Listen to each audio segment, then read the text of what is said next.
You're a tough act, my friend. You are a bad boy to follow. So my morning routine goes like this. I wake up, I hug the dogs, I turn on KRCC. And lately, every morning I've noticed this. When you start to listen to NPR, what do you hear? Guns, guns, guns, Trump, guns. So I started to think about my own relationship with guns. I'm from southern New Mexico, Las Cruces to be exact. It's about 8 hours south of here, and it's on the Mexican border. I grew up there in the 70s, and it was kind of a small town back in the day. It was maybe 50,000 people. But it's always embraced and loved its guns. So as a kid, my family had guns, but everybody's family had guns. And just recently, I found a picture of my sister and I at Christmas, and we're both sitting on the floor. She's wearing these ridiculous plaid pants. I am rocking the Farrah Fawcett blonde, wingy hair. And our Great Dane Carmen, she's wearing a Santa's hat. That's really a cute little picture. I look at it a little bit closer and I realize, look at that. There are my dad's guns in the background, right there in the living room. And they're not in a glass case. And they don't have a lock on them. They're as common as the furniture in this room. I thought about, well, how many times have I ever touched those guns? The answer? Absolutely not once. Not once. And nobody had to tell me not to do it. I understood their power. And I understood they weren't mine. They're my dad's guns. I'd only seen my dad, 6'3", big old guy, use one of those guns once. Our cat came home, bit by a rattlesnake, not too uncommon in the desert, and somebody needed to put that cat down. So it was my dad. So my dad grabbed his double barrel shotgun. I don't know a lot about guns. And he picked up this near lifeless cat, and he walked him off our property to maybe 100 yards into this desert. And I heard the sound, boom, followed by boom. And I thought to myself, why does it take 2 shots to kill a small cat in the head? Maybe it's a bad shot, I don't know. But guns were truly everywhere. And if you don't know about New Mexico, it's a bit of a lawless land. I mean, it's the place where I'm from is a place where Billy the Kid was tried, and the Sheriff Pat Garrett, the man who killed him, that's where he's buried. If you've seen Kill Bill 2, the landscape, the opening scene is the massacre of the El Paso church, the very awful scene. Well, that's the landscape of my childhood. So in junior high school, kids would drive themselves to school. No, they didn't have license. It doesn't matter. You're in New Mexico. Who cares? And these boys would pull up in pickups, and these pickup trucks would have gun racks on the back of their windows. And what good's a gun rack unless you have a gun on your gun rack? Well, what good's a gun unless you have a bullet, right? So yes, these underage kids drove themselves to school and had loaded guns in their trucks. Now, New Mexico is hot. It's 100 degrees hot. And back then, nobody rolled up their windows. And yes, those loaded guns sat in those cars and trucks with the windows down. And not once in my 3 years of junior high school was there ever a report of a gun on campus. In high school, my folks eventually divorced, and my mom found the love of her life. And I was very fortunate because this man became my dad. And my dad's name was Jim. And Jim was just a terrific guy. And he was smart, he was funny, he was opinionated, and he loved guns. He loved my mom too, but by God, this man loved guns.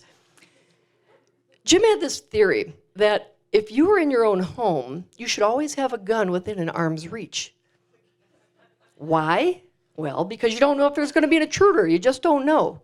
So honest to God, in every room of the house within an arm's reach, there was a gun. Now granted, they were not like in pure sight, but they were in drawers. They were maybe in the nook of a cranny. They were there, and there were a lot of them too. So one day, Jim proved it right. I went over there, picked up my mom for lunch, and we were going, I think, for pizza. And Jim went downstairs in the basement. We said, see you later. Shortly after, he heard the footsteps. He heard them upstairs, and he said, who's there? There wasn't an answer, and the footsteps were getting closer. I said, who is there? No answer. Identify yourself. Well, those would-be intruders, it was me and my mom. She forgot her purse. So we turned around to go and get her purse. She and I were talking. We couldn't hear him. We heard him yell one more time, "I said, damn it! Identify yourself!" My mom said, "Oh!" And she ran, as she opened the door to the basement, she opened this door, and Jim stood at the bottom of it, pointing a gun straight at her. She froze, and the expression on her face told me immediately something is wrong. And I saw Jim standing there, pointing this gun straight at my mother, and I tackled her. And I laid on top of her, and I said, "What is wrong with you?" Well, it became a family joke, because that's what my family does. We joke about these things. And for years to come, we were still laughing about this ridiculous moment of our lives. But I mean, my God, a gun pointed at my mother? What an odd memory. I should point out that Jim was a small man. He was a short man with a really hot temper. But he was also a really good guy, and I really enjoyed him. He owned a masonry company, and people would come and go as they pleased, pretty much. He worked from the home, but he had anything from laborers to contractors to people like architects.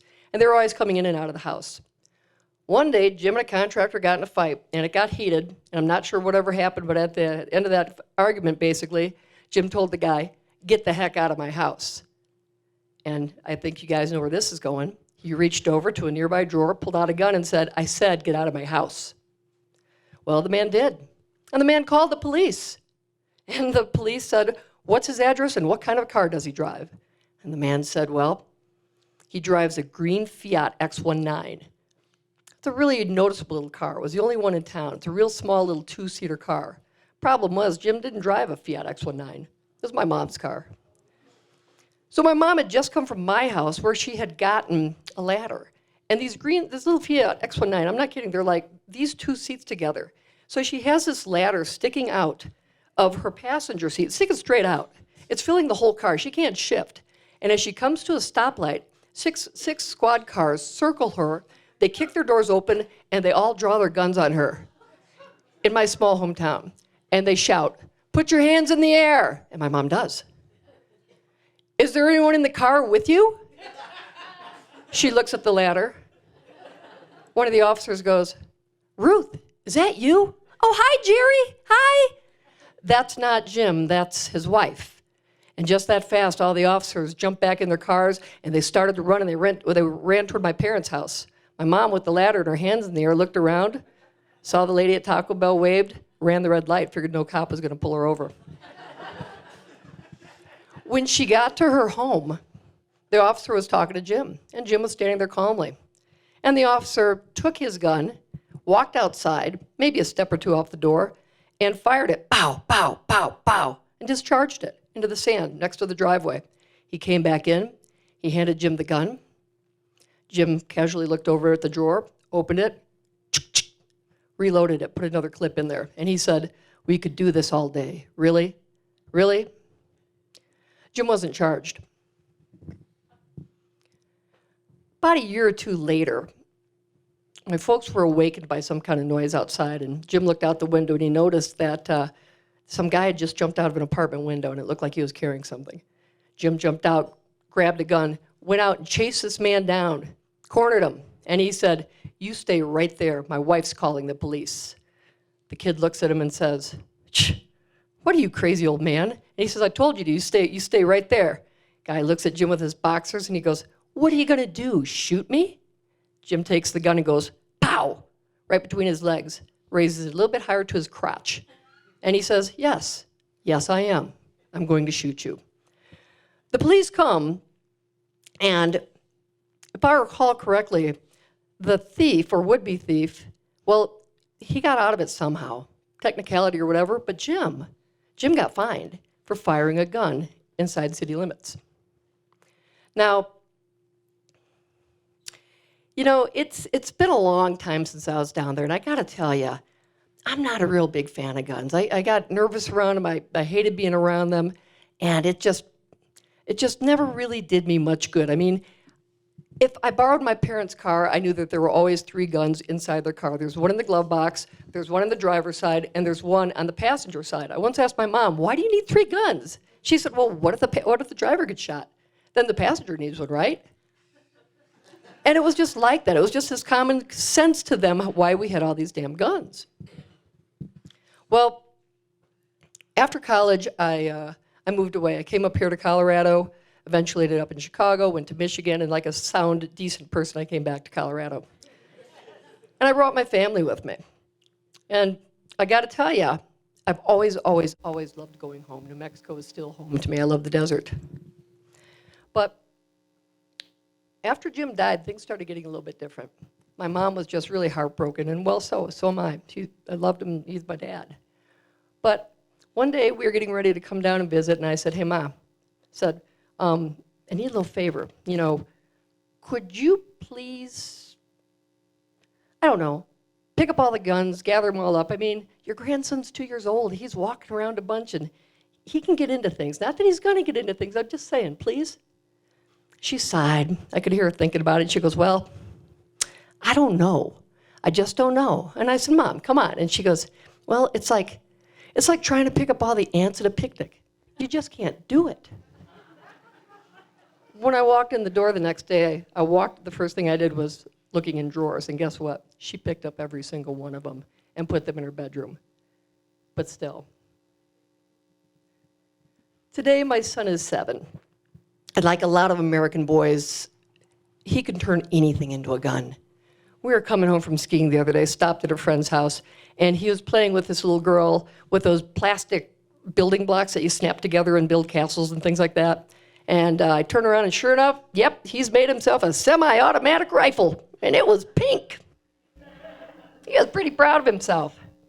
And I just looked at him, and I thought, how can this be so every day? How is this in my life still so every day? I moved away from my parents and they're gun crazy. And here I've got this lovely little 7-year-old boy. And I'm going to tell you, we don't have guns in our house. Sure, our neighbors do. Every single one of our neighbors do. And guess what? A lot of my friends have them too. But I've never seen anybody's guns. They're not around. But here it is. Here's my 7-year-old boy. Where's this influence coming from? Well, we all know their guns are pretty omnipresent. We also know that if you don't know this, parents, if a kid's playing a video game, those first 6 levels, they're all clean, happy, and shiny. And then level 7, 8, and 9 is bloodfest, and you don't know it yet. I mean, they could take the simplest, prettiest games and turn them into a gun shooting thing. So I've been thinking a lot about this. And my son's name is Kai. And we are all aware, we're here in Colorado Springs. We know we have so much conversation about this. When the gunman shot and killed 3 people tragically in downtown, a few days after that, I pulled into the driveway. And there's my son and his best friend, a little girl named Sophia. And I smiled and I walked in the house and threw my purse on the counter. And they came running in and they're yelling, Mama, Mama, Mama, they're gunshots, they're gunshots. I looked at them funny. I said, well, come on in. And I said, well, okay, well, what did they sound like? And that 8-year-old girl said, bang, bang, bang. And her sound was metallic. And she said, and then it echoed from here, here, and here. And when she did the echo, I'm like, you're telling the truth. So I said, come on in, you guys. Okay, that's all good, la, la, la. And as I did, I locked the door, which I normally don't do, but I started slowly walking and shutting down the blinds in my house. My wife came walking up to me and she goes, the kids just said they heard gunshots? And I said, yeah. Do you believe them? And I said, yeah, I really do. Within a minute, we saw at least 10 squad cars flying up, flying W, and blocking off the street. Now listen, we live in Mountain Shadows, not Pikes Peak Park. After the Planned Parenthood shooting, friends in Denver called and said, how are you going to shelter your son from this? How are you going to shelter him from all this awful news? And I said, we don't. We talk about it. We talk about how awful it is. We talk about what guns can do. And we talk about what to do if you find a gun. And I'm thinking, he's a first grader. How can this be? I guess all of this thought made me write an email to the principal of my son's elementary school. And it kind of started like something like, hey, not like I'm scared or anything, and I'm not panicky or anything, but I would like to know, what is our school's protocol? Our protocol if we have a gunman or something of that in effect.